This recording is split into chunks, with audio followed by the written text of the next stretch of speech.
got a heck of a project going on here today. I am going to install some equipment in the back of my car here. So the first thing I'm doing right now is just kind of taking everything apart, get everything the way I want it. Right there is where I'm going to be grounding that big huge bolt.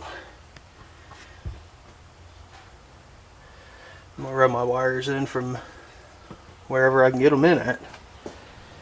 I got the car pretty much demolished here. As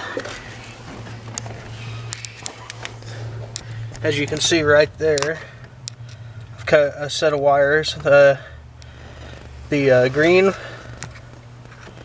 set there goes to the passenger side, and then this set goes to the driver's side. The next thing I'm going to do is hook in my line converter. And this stuff all tucks up under the dash up here, above the glove box. The glove box has to be removed to get to it, and this is the best way to do this, I think. But to get the glove box out, you have to take the whole, basically the whole dash apart on the bottom anyway. So I'm also going to tap in right here. Since I have the chance, I'm going to go ahead and tap in with my remote wire. I also want to put in a toggle switch somewhere, but I'm not quite for sure yet where I'm going to do that. But my RCAs are going to run down this side, and my power wires are going to run down that side on this car.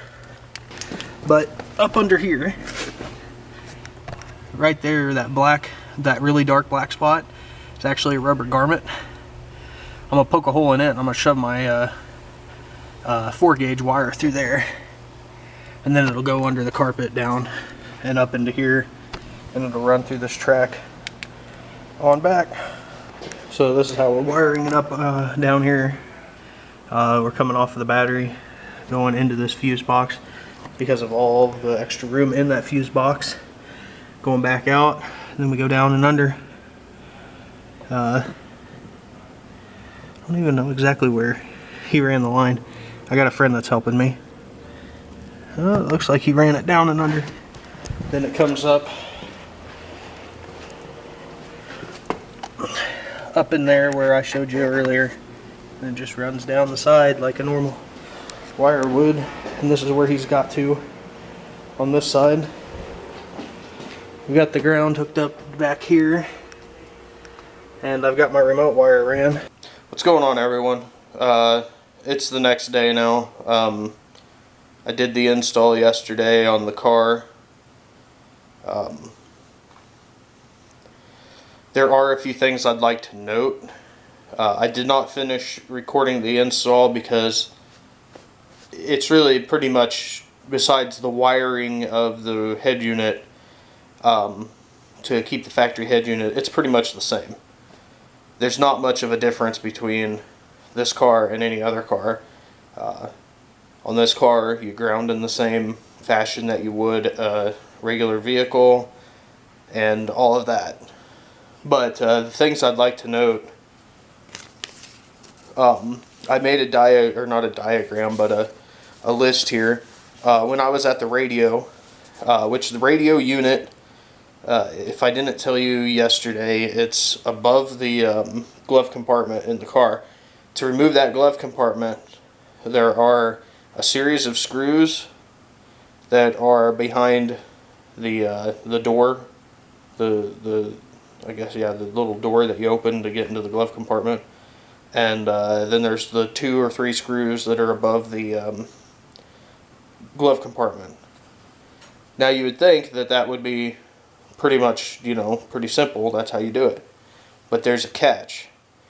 You have to start all the way over on the driver's side of the vehicle and remove that plate that's underneath the steering wheel. And it takes like 4 screws, I think, or 3 screws. And then the rest of it's just pop off. Then you have to remove the spot where the cigarette lighter's at, the controls for the heat, air conditioning, and the radio that all has to be removed. The lighter has to be unplugged, and I actually used that lighter as my on-off, or my remote wire for my amp. And the reason for that being that cigarette lighter, it shuts off when the radio shuts off, and it turns on with the radio. So I use that as my remote, and then on the going back to taking it apart, once you get all that across there taken out, there's a series of wires and a vent that need to be removed from the bottom of the glove compartment before the glove compartment will slide out. And there's one thing that you have to unplug from the glove compartment, the light in the glove compartment. There's also like a little deal that kind of like an underdash deal that kind of conceals everything and all of that, and that's actually a benefit to have that because of what I did with the wiring. I went ahead and decided to leave my, what do they call them, converter. I decided to put that unit up at the radio because, well, it's a lot easier just to tie everything in right there at the front. Once I unplugged the plug, I went to, because I had both sides of the car taken apart, you know, the trims taken off, and I went over to each door and I looked at the wires that were coming in to the doors, and I matched those up with the wires that were going into the back of the back of the radio. And when I found the ones that matched what was going into the doors, I went ahead and cut them. And this was kind of a risky deal because I didn't know if I was cutting the right sets of wires or what was going on. So I went ahead and cut them just to with the hopes that I was doing it right. And thank goodness I got the right sets of wires. So I went ahead and spliced in a set of wires to come down under the dash, or under the glove compartment, and into that little free space that's underneath the glove compartment where all those wires are at. And I used that space to put my line converter in, and then I ran my RCAs down the back of the side of the car like you would in a normal vehicle. Now here's what I found yesterday, and this is a 2015 Dodge Dart Rally SXT.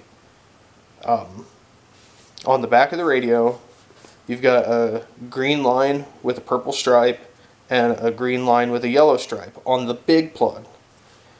And you also have a gray line with a yellow stripe and a gray line with a purple stripe.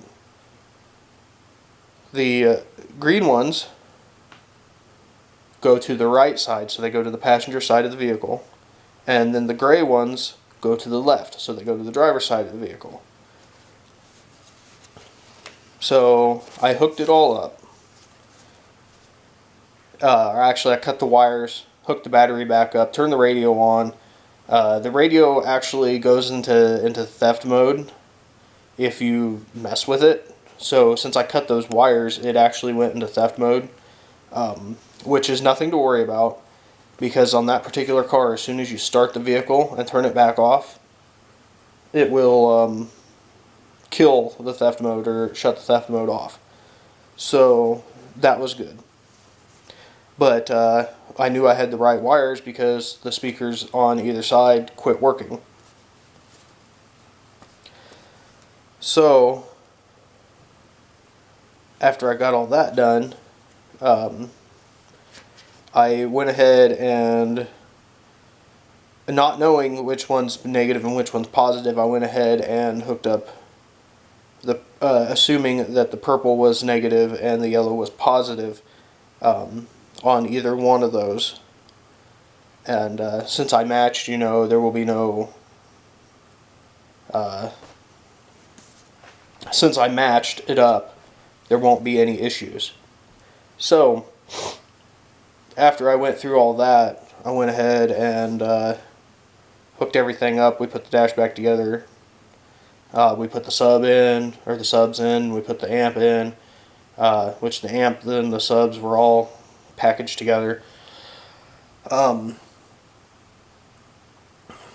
My friend, he ran the wire for the main power, and he ran the ground wire, and he built my, or didn't build my speaker box, but he put everything on my sub box, got it all set up for me, and then we stuck it all together.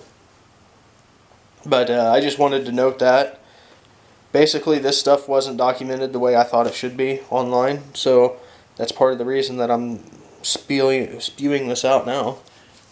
But anyways, I'm going to get off here. Thank you guys for watching. Right now I'm in the middle of network stuff, so there won't be any outro, and there probably won't be an intro for a while either. So thanks for watching.